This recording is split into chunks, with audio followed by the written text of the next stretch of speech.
If I use a period, I'm probably mad at you. Yeah. Yeah.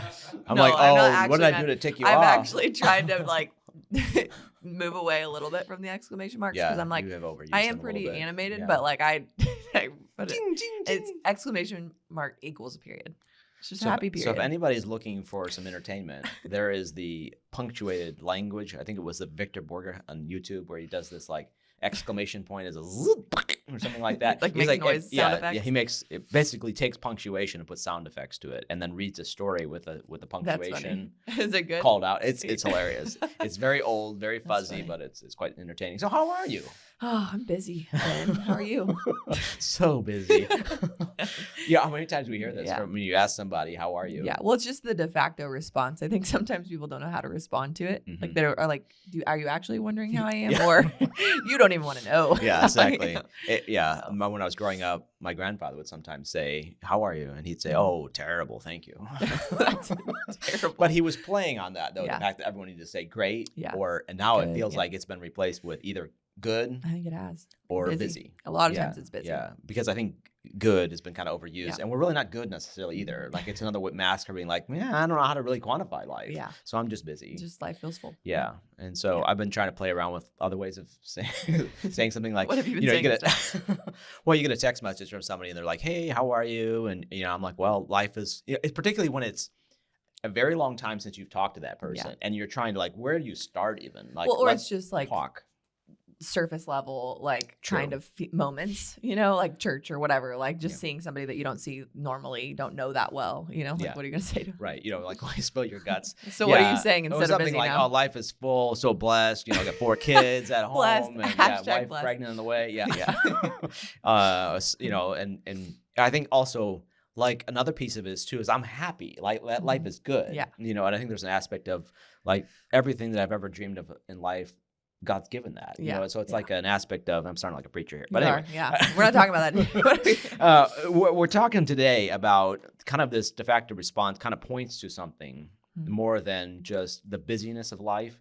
Is sometimes really not just being busy. It's this feeling of busy. Yeah. It's a feeling mentally crowded and just being like, I don't have enough space for another thing in life is how we feel. Yeah. And I think as, business owners, as entrepreneurs, as people that are, needed to manage a team potentially, or at least manage projects, you just constantly feel like from the moment you wake up to the moment you go to sleep, life is just every minute is crammed full of something you're doing. And if you're trying to relax, you're like, well, that's just enough time to barely kind of put myself together and be ready for the next day. Yeah. And that's the kind of reality of where we're at. I think we want to challenge some of this, though, because if we broke down our every minute, day to day of what life was comprised of, what the day was comprised of, we would find some startling kind of revelations that I think you guys would kind of identify with. No matter how busy you are, you realize there's space. Yeah. I think we all know that we're like wasting time maybe, or like spending time on things that are not as productive, but it's hard to quantify. Mhm. And like phones have actually made that really easy. They tell you how much time you waste every day on your phone. Yeah. Look at your what do they call it? The I don't remember. Yeah, there's a report on your phone. You get it weekly. Yeah. It's like, woo. Your daily average how many is pickups on the phone. Yeah. So I think it's interesting, but I think finding focus in the noisy world is really like just the motivator of today's conversation is, when it feels like everything's screaming for your attention, how do you actually find focus? So what are some of the like external noise things that you feel like cause us to feel busy? Let's quantify external noise, because there's also contrasted with something internal where you're just feeling noisy inside of you, like I just recurring thoughts and worries and stuff. And then whereas the externally, it's just being stuff that's just being bombarded at you from the outside. It's kind of just happening around you. Happening around you, whether that's driving down the road and you see billboards and people around you, like this is just noise coming at you, inputs, right? Yep. And in a digital world, we're getting inputs from social media, TVs, radio, which has been around for a while, but nonetheless, computers is a big piece of that. In fact, we talk to people on our team and ask them, about movies even. It's like, well, we don't watch as many movies because now there's social media. Like there's specific content that you can find that's like tailored to your exact wants and desires, as opposed to a show that you might not find as gratifying. That puts you to sleep. Right. I'll just So there's music, which can be something that can be relaxing depending on what it is. But, you go to a store, there's music playing. You go to a restaurant, there's music playing. There's your customers as well. I mean, that's an external noise factor where you're hearing from them. I was talking to somebody last week, and he was like, he was feeling the overwhelm from all the demands of customers. Of the, they want, this needs to be done by this time, and he's feeling the pressure, the weight of all these expectations on him. Right. So these are there's external noise. Yeah, and they don't necessarily comply with your schedule either. And they're not even thinking about your schedule. Right, If I'm hiring somebody to go schedule. If I'm thinking about hiring somebody to do drywall, I'm not thinking about, well, when's convenient for you. Right. I'm just like, well, now I'm ready for you. Yeah. Right. There you go. I mean, I want to be considerate, but at the same time, I'm like, that's his problem, When not can you mine. do it? Yeah. You know what I mean? It's his job. It's his life. So I think a lot of people think that way. If you're Mm-hmm. overwhelmed, you need a vacation, go take one. It's not my problem. When are you available? And do it when you want to. But this is when I'm available, right? Yep. And so we're not trying to manage that aspect of a subcontractor's Right. life or an employee's life. We're sure. just trying to get the job done and get them paid. That's right. Yep. Yeah. Nice. I think the internal noise factor too, probably we should add to that, is like conflict as well. Like if there's something that's unresolved, that can be weighty. I think everyone has had a moment where you feel unresolved conflict in your life, and that could be a family member that's at odds with you, or something that it feels like you're dividing by zero. Right. You don't have a solution for it, and it just circles over and over your mind. Well, if I only said this differently, maybe the outcome would be different, or like maybe they're mad at me about this. I don't know if I could have done anything better in that situation. You're telling the stories. Yeah. I think the interesting thing about like some external noise is some of it feels productive and feels helpful. Like, you're watching, you're listening to podcasts like this one, that you're like, okay, this is a good one, guys. This is a good one. Don't drop don't this turn one. this one off. No, but it feels productive. And it is, to a certain extent. But I think it's like if you're moving from one thing to the next, like this podcast, and then you got the next one, or YouTube videos, your YouTube videos all night, that could be helpful content for you, like for developing your business, or business tips or building tips, things like that. Like all that is good stuff on its own, but a lot of times when it's all combined, it can be negative. That's good. There's an aspect of almost tricking ourselves into thinking something's productive because we want to do it. Yeah. And so we justify what we're doing because we're saying, True. well, it's either I deserve this because I worked really hard, or I'm doing this because this is a good podcast and I can learn from that, or this content on YouTube about improving my craftsmanship is helpful. Right. But it's like, where are the boundaries at? Are you actually focused all in one area? Or, and I think that kind of really ties in with what we're talking about next, and absolutely. really just kind of identifying this more, right? Yeah. What would you define as wasted time? Yeah. Though? I kind of want to move away from the idea of wasted time somewhat, because as we're prepping for the show, I started thinking about that as it's so subjective about what wasted time is. Yeah. Like, right. I mean, it's sort of like you, if you tried to go too deep into wasted time, going for a walk could be wasted time if you're trying to build a house. Sure. It's not helping you build a house better necessarily, right? By extension, though, it could be helping you be a better human, to be more productive, and then not be wasted. Right. So I think it's on the surface to somebody else looking at it, it's like, my house is not being built because you're out there walking, having a good old time, right? Having a nice relaxing 15 minutes or whatever. Whereas that could have been the most productive thing you did all day, is spend an hour and sort of tee up what's next on the project. Hard to quantify right? some of that stuff. So let's move away from wasted time and kind of go towards more some of this concept of what is empty time. Okay. Just completely like reactive to just emotions, feelings. I need to do this, and it's just empty. It doesn't have any meaning. It could be lots of sources of, I think social media is mostly empty. Doesn't have a lot of value to it. Not a ton of value. Yeah. There's probably some content out there that can be beneficial. I think specifically because you're not controlling what you're actually looking at or looking for. They're deciding for you what you should be looking at based on other people's engagement. Other people are liking this content, so we think you're going to like it too. You're not choosing what to look at. It's good. Yeah, it's unintentional. Right. Yeah, you're not saying I'm going to go find this specific thing. It's just whatever's fed at you as you scroll along. You're not controlling what reel pops up next. The algorithm figures that out. Do you want to be controlled by a computer that tells you what you should be looking at? Right. No. Yeah. But we all are. Yeah. If you're scrolling along, I think another aspect of it is entrepreneurs as like high drivers. I mean, most people listening to the show are people that actually get stuff done. Yeah, they're you motivated. Are intentional people. Yep. You get stuff done. Wherever you go, there's papers fly behind you. Like you're getting stuff done. Totally. And so to make space, which is this kind of finding focus in the noise, requires stepping back. It requires some downtime, and that can feel lazy. That can feel unproductive. Yeah. I mean, actually for you, very hard. You fight that. Well, yeah, me and my husband both. Like, if we're not at work doing our job, our jobs, a lot of times we're doing projects at home, or we're doing, not necessarily restful things, although they feel restful, because they're productive. We like being productive. We're highly productive people. And so, but I think and we'll get into rest a little bit more, but I think rest is a learned behavior, so it's like, I mean, both of our parents were hardworking individuals, like they modeled how to work hard. Mm-hmm. And so I'm like, I'm so thankful for that. Like, I'm glad that I have that as a model, but it did make, okay, well, what's the balance of finding rest versus just driving, being a constant driver all the time, being highly productive, getting stuff done. Feels so good to get stuff done, but a lot of times that's not restful. And what is the byproduct to the people around you? It takes away time from them. Yeah. Our kiddos, we're like, they're playing on their own. And I'm, a couple weekends ago, we're having another baby in a few months. And so I'm like, we need to move our son's room around so that we can make space for the baby, all these things.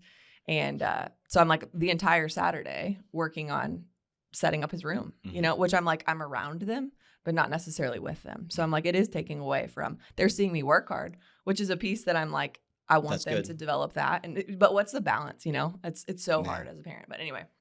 So as I put my boys to bed the other night, one of the stories they like best is when I was a little boy, their age, and the different things I did and mm-hmm. liked to do. And one of these moments I had was my father. We were doing some remodel project, which as a builder, obviously there's always something going on. Yeah, you're driving around to jobs all the time. And so on our own house, mm-hmm. and it was like late night and Dad's getting the carpet all put in. And that fresh, it's probably all chemicals, but you're like that. That fresh chemical smell of carpet. Yeah, that fresh smell of carpet. And we're all rolling around on a new floor that he just put down. So nice. And, and it's like 11 p.m. while he's putting it all in. But even those small moments I can reflect back at of just a feeling of us being connected, spending time together, even though he's not actively talking to me while he's laying carpet, but we're together. You're still together. Well, that's good. That's good. Thanks for that. So don't discount those moments too. Of it's true. Your kids are looking at you as mom and dad working together as a couple, tight. It's true. You know what I mean? True. Like they're seeing harmony, they're seeing teamwork, mm-hmm. they're seeing hard work, and so I think this goes back to why we don't want to use the term wasted time. Yeah, it's a good point because it's being like. Depending on who you are looking at that situation, you can call that either efficient or not. Yeah, so and true. I think it's more or less being like, so if we can break this down to a different direction here a little bit.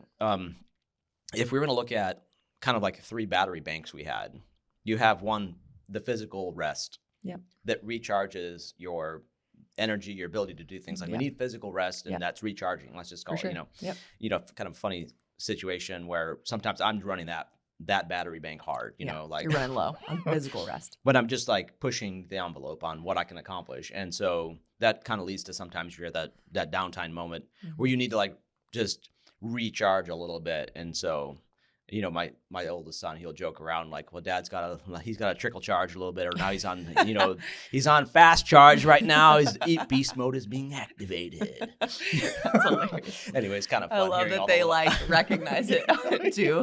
Like, oh, Dad is, what's happening. Like, Dad, it's tickle time. I'm like, whoa, tickle time. I'm so tired. I'm like, I cannot move a muscle. Well, and I think a lot of people listening to this podcast are probably working late. Yeah. Right. Like they're not sleeping a ton. And, you're probably doing physical labor too. So like your physical. You can identify with that. You know exactly. You can fall asleep on the carpeting. You just, you come home and you take your shoes off and like you're ready every to fall asleep. Yeah. So that's your first battery bank, physical, energy. And then the second would be your emotional energy. And I think this one gets neglected. Yeah. I was like, I didn't even know that was a category. Came up with that. I don't know. I mean, I think you need connection, and psychologists you are not listening to the show, so we could just make stuff up. We're not going to get fact checked. We might. No, I think there's a thing here, though. I think and I think you guys can recognize this too. Your emotional energy. This is spending time with your kids, with your spouse, with people, right? If you're not connection. married, it's connection with other humans. Right. Like that's recharging. Totally. But at the same time, that can also drain the physical side. Like it takes energy to communicate with people. It takes energy to be able to connect with your kids, your spouse, etc. Yep. And I think there's that kind of gets neglected somewhat because it's not the thing that I think is readily thought of, And then I think there's the mental rest, and this is probably the most neglected aspect of it. Is just, and we want to dive deep into this category because mentally you can just feel just worn out. Yeah. Can't think anymore. You're just like unable to make a decision because you're like, or so just overwhelmed. It's just fatigue. Yeah. Like you just, stuff is screaming at all day long. And I think one thing we don't necessarily think about is all that noise is fatiguing us mentally. Yeah. And sometimes emotionally too. Right. Yeah. And sometimes wearing us out physically where we can't sleep. Mm-hmm. So these are somewhat tied together. They are for sure. Yeah. The electrical system's all tied together. But it's an analogy. It probably falls apart somewhere along the line. But I think if we think of it in a general sense, the mental rest is something that we can the recharge cycle is the thing we want to talk about here. Yeah. I'd say there's 4 just quickly. Okay. Spiritual rest would be one, but we don't have to dive into that today. But I do think that that's important to be aware of. It's good. Yeah. I think there's different needs that we have, and then there's corresponding demands that those would have on our, what that takes to achieve that. Mm-hmm. Let's just say you want to develop a special connection. You want to invest in your spouse and your kids. Mm-hmm. Well, that takes intention. That takes energy to do that. It takes effort, right? And so, but it meets a need though. Yeah. And sometimes we don't see that. We just think, I got to get some sleep. Yep. And maybe that's not the need at the moment. Yeah. It just feels like that's I need to get some sleep, but maybe you need more than that. Yeah. Well, the hard part about family too is sometimes what you need needs to be sacrificed for the anyway. And if you are a giver, if you are the kind of person that other people's needs come before yours, my wife's that way. She'll never think of herself. Yep. Always somebody else first. And I think there's something she's learned even is just being able to say, I need to take care of myself. Mm-hmm. Because I can't take care of other people. It's like trying to help somebody that's drowning. Yeah. If, you can drown with them if you're not in a position to actually help them. Yeah. Well, and I think you're good at, I don't know your guys' life at home, but I think you're pretty intentional about seeing what she needs to, or even seeing it from the outside and being able to be like, hey, I think you should rest maybe, or giving permission for that. As a spouse, I think that's really important. If you are married, to be looking out for the other person, right? Caring 100%. About the other person, loving the other person. Yeah. So a lot of times for people, I don't know if it's just women or if it's men too, but a lot of times we'll just continually sacrifice. We're helpers. We're, a lot of times we're driven that way. And so a lot of times we'll just sacrifice until we're wrung out. And so we need the permission. So anyway, I'd give that from a wife perspective. Mm-hmm. I think there's an element of almost protecting your kids, seeing my mom growing up of, this one time we had this ornery sheep, this ram, so he was just obnoxious and he was terrifying because he was big, he was fast, and he loved to buck people, he just smash into, and he would sneak up on you, just like, whoa, there he is, And one time we were screaming from the yard. I look out the window, and I'm 8 or 9 years old. See the ram chasing my sisters on the swings outside, and seeing my mom's maternal instinct out the door like a flash with this short little stick that's about 6 or 7 inches long. And I'm thinking, what you can do with that? I mean, this ram's that's like a feather duster to him, and she's swatting him in the nose. How dare you get my kids? And I think there's an element of and I was like, whoa, that's a mama bear out there. Wow. I was so impressed with my mom. Funny. But I think there's an element of that instinct as well of I will do anything to protect my family. Yeah. And you feel that too. Yeah, and sometimes that comes at the expense of not knowing of when it's a life or death situation. It's sometimes it's just being no, everything is okay. Yeah. We don't have to panic about things. Mm-hmm. Things are good. Yeah. We can actually relax right now. And sometimes we can't turn that off. True. Sometimes we need to. Yep. Be able to relax. So it's this from the moment we wake up to the moment we go to bed, every minute's spoken for, whether it's scrolling on a phone or doing, taking care of dirty diapers or whatever the situation is, taking care of customers. There's not a single moment where we actually had intention, focus of okay, I'm going to relax.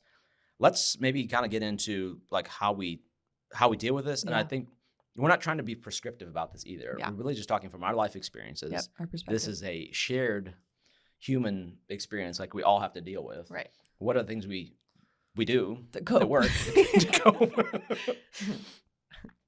number one, identify like what noise you're most susceptible to. Yeah. Somebody might be like, social media is the thing. I think it's very common, but not everyone's going to be in that category. Somebody else is going to be saying, man, I just love research. I just love digging into tools and, material products. And that's my thing. Yeah. Or you're a workaholic. You can't turn that off. You know what I mean? So it doesn't have to just, like we were saying earlier, it doesn't have to just be things like Netflix and social media. Yes. Things like, it could just be like, I can never turn work off. It could be a piece of it. Yeah. Like there's for the me, noise comes from.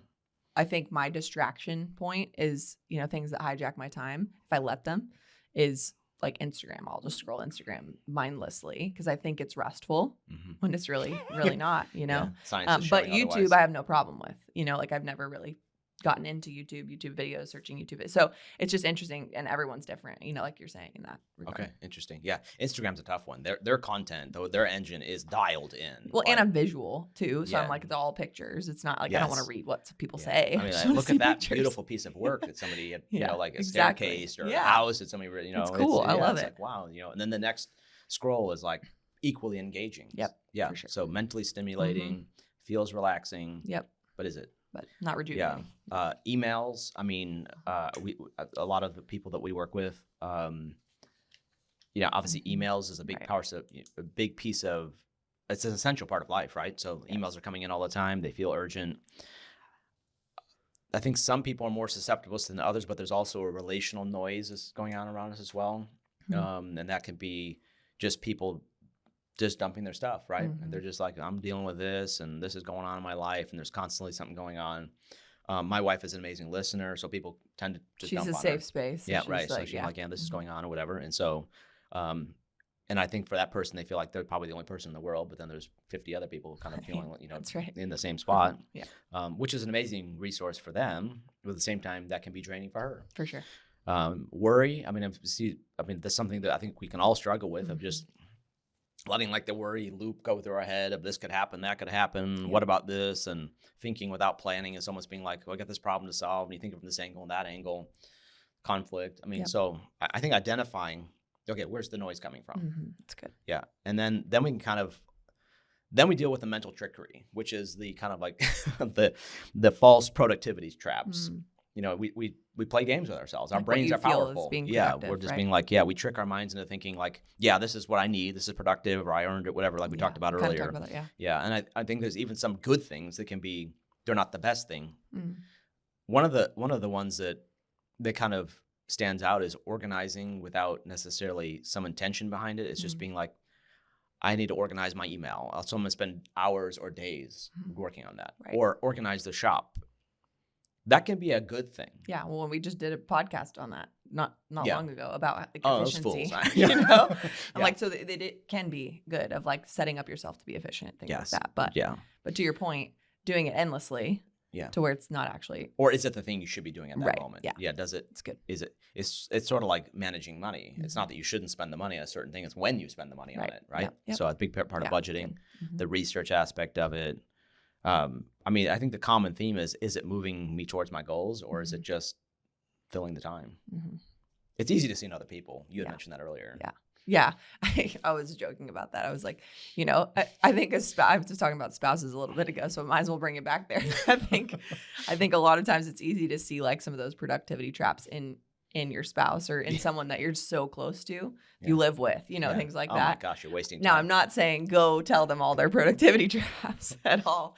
But I do think if this is an area that you actually like want to improve in, like invite someone in to speak to it. Like, hey, what do you see that I'm doing? If you want the feedback. Now, if you're going to just disregard it and ignore it, then obviously don't ask for it. But if you want to improve and you're like, I think there's some blind spots in my life, or there's some things that I'm, losing productivity on or wasting time on, like invite the closest person to you to speak into that. I think is super valuable because they're going to see things that you don't see. Yeah. But invite them. Yeah. The noise is often disguised as work or rest. So the Instagram example is probably not in either category. Right. It's just probably just empty most of the time. It is empty. Absolutely. Yeah. So I think I can talk myself into it being work because it's a piece of my work. Right. So I'm like, oh, well, I'm keeping track of who else is doing stuff on, so like I think that's productive, but it's actually and not. sometimes it can be. Right. And maybe let's talk about that. How do you manage that then? Because you're kind of an all or nothing person. Yeah, I am. I think one of the things that I've had to do, like specifically with social media, is setting up boundaries, because I'm all in or all out. I'm yes or no. Like, it's just more of a tendency of mine. So cold turkey is kind of the we'll never see Instagram again. There we go. Delete the account. Which I mean, like I'm close to doing, but I've kind of just set up a boundary to like, I want to read before I go to bed. I want some like wind down time before I go to bed. I'm like, I work full time, have 2 kiddos, third one on the way. There's very little time that I have to myself that's actually like recovery time, restful time, like we're talking about. And so I find reading before bed, it's reading the word, honestly, is important to me. And so I'm like, I'm going to make space for it. And so I make a lot of times social media is kind of the thing that like when I lay in bed, before I go to sleep, I'm like just scrolling mindlessly. And so instead of doing that, I've just been like, hey, you can't do that, Kinsey. You can't do that until after you've, done this other thing that I'm committing to, because I'm looking at, hey, who do I want to be when I'm 70 years old? And is what I'm doing today aligning with who I want to be then? And I think you have to have the long game in mind to actually make choices, positive choices today. So you're speaking to time boundaries. Yeah. One thing I've mentioned it probably before on the show, but I'd like to do is set up some time boundaries around just devices in general, of like no electronics past a certain hour of the day. That's tough to do. So hard. Because first off, habits, like to your point, last thing we want to do sometimes is go make sure there's no notifications. Right. What happened since the last 10 minutes ago, I looked at my phone. And there's just so much going on. And it's engaging, it's relevant, it feels exciting, all of the things that are going on in life. Yeah. And so having a time block of being like, okay, past 8 p.m., we're just not going to have any electronics in this family. Yeah.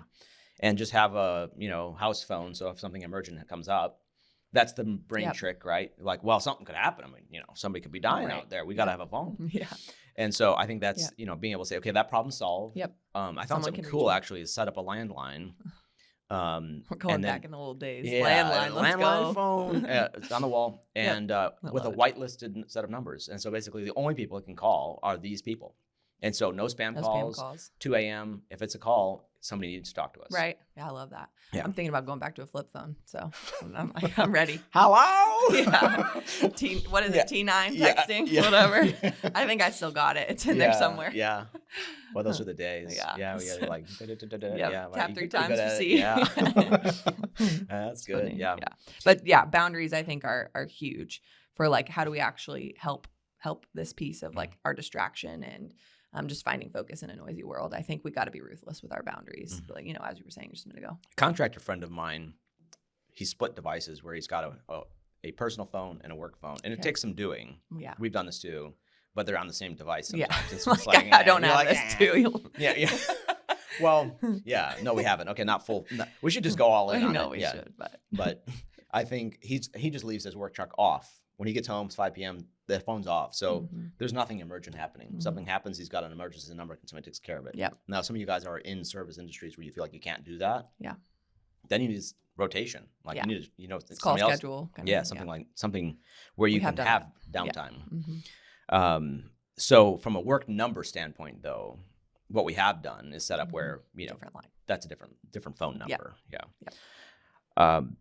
Time blocking is a piece of saying, I'm going to work on just this one specific thing, or I'm going to block the time for the specific, it can be focus even, relaxing. I'm going to spend this time to meditate, or I'm going to read, or I'm going to pray for 15 minutes, and I'm going to do nothing else. This is an incredibly effective way to get stuff done, or I'm going to spend an hour and no more, no less, and get done all my email as much as I can in that hour. Yep. There's no distractions. You turn off everything else, and then when that hour's up, you're off to the next task. Wasn't there like a stat? I don't know if it's legit, the time on it, but every distraction that you have during, even if you're working or doing something else, every distraction, it requires like 15 minutes to get you back in. Somebody had done a study at one point. I've seen this about 15, 20 years ago where somebody had done a study is like an email costs you 15 minutes of focus.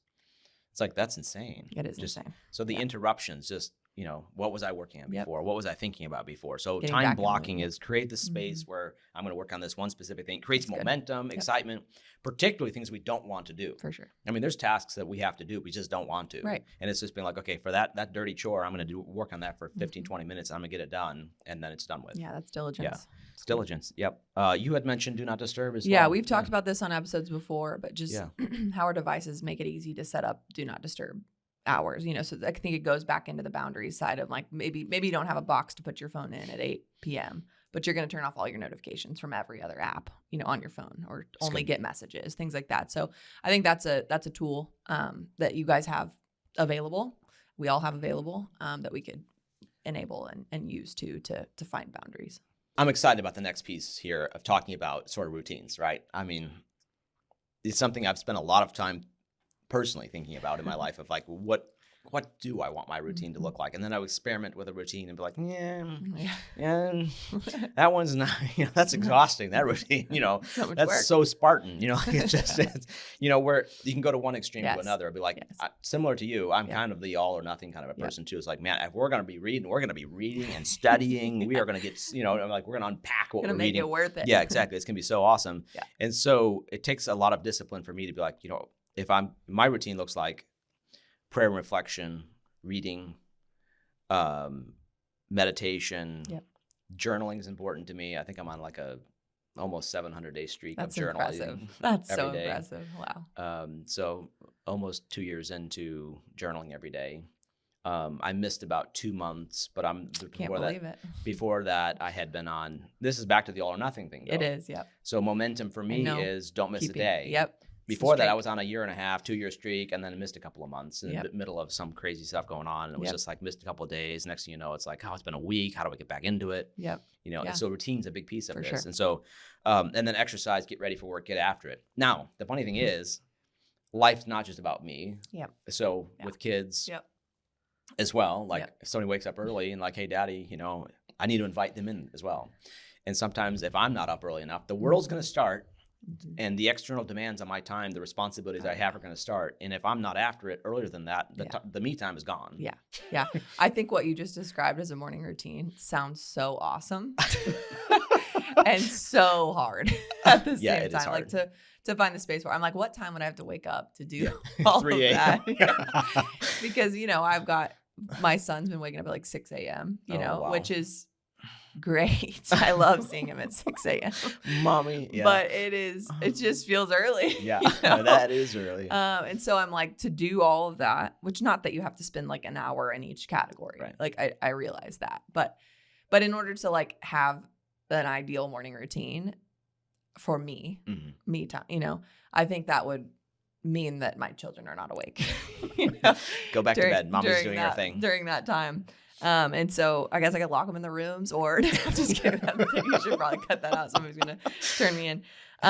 No, we know you better than we do that. I know. And so anyways, I think that sounds so awesome, but I think what you say your morning routine is probably a little bit more my evening routine of like what I've been trying to, kids are in bed, trying to do, whenever people are sleeping.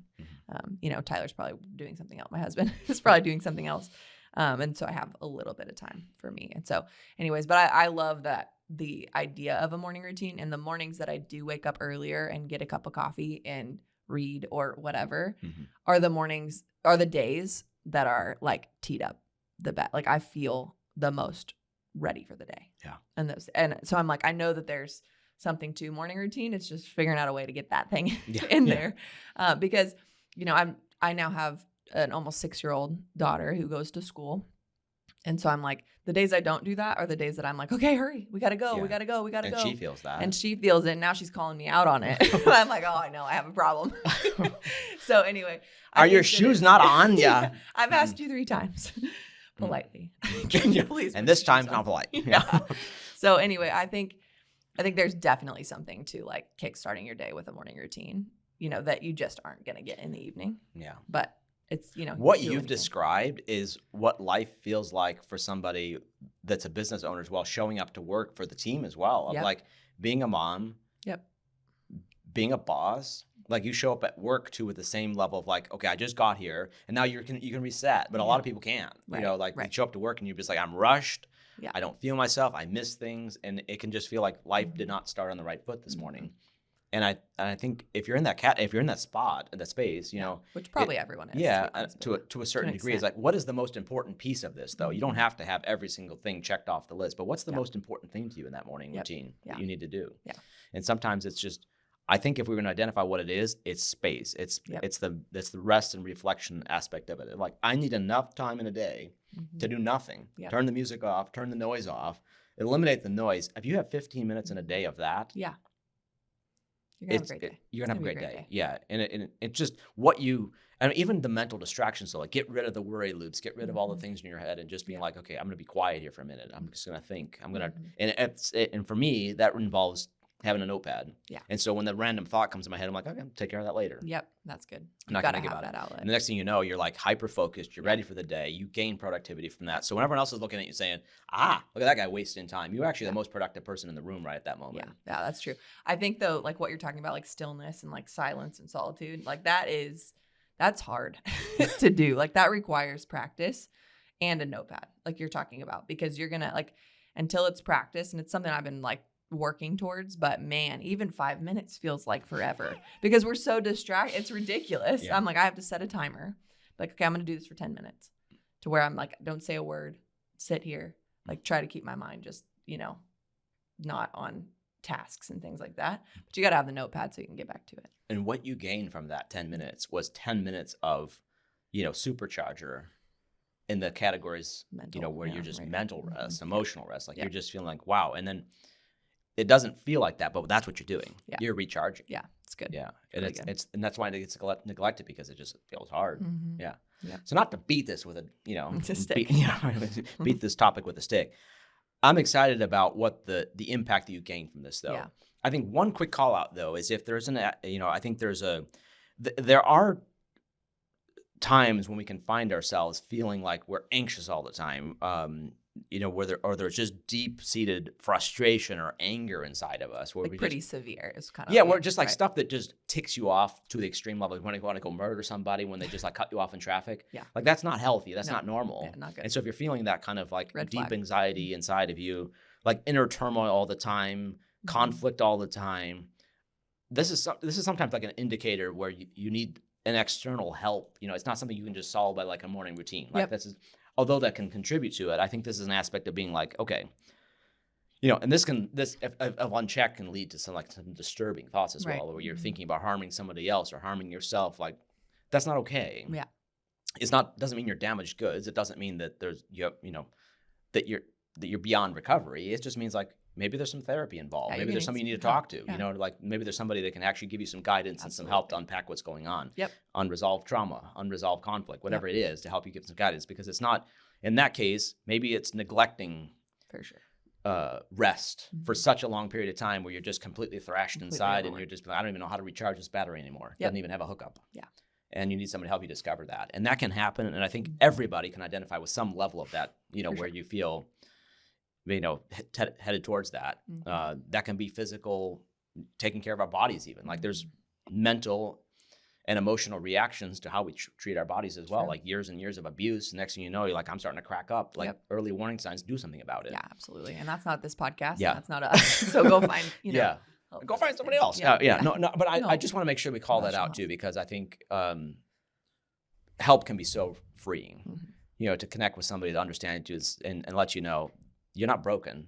You just need help. Somebody, like if you were diagnosing anything else, you guys are good at diagnosing. You look at, if you're an HVAC mechanic, you look at something and you can just hear it and say, I know what's wrong with that.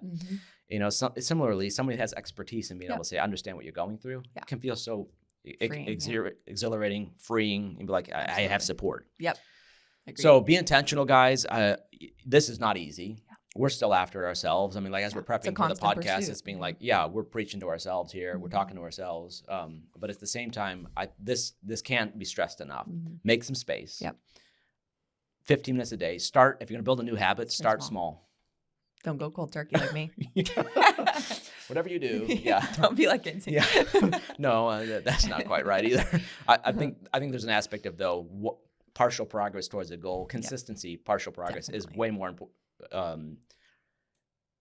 important than just trying to make something monumental happen in the afternoon. It just doesn't happen. This is not how we work. Yep. Are you a little better today than you were yesterday? That's good. Yeah. Awesome. See you next time. Go get them.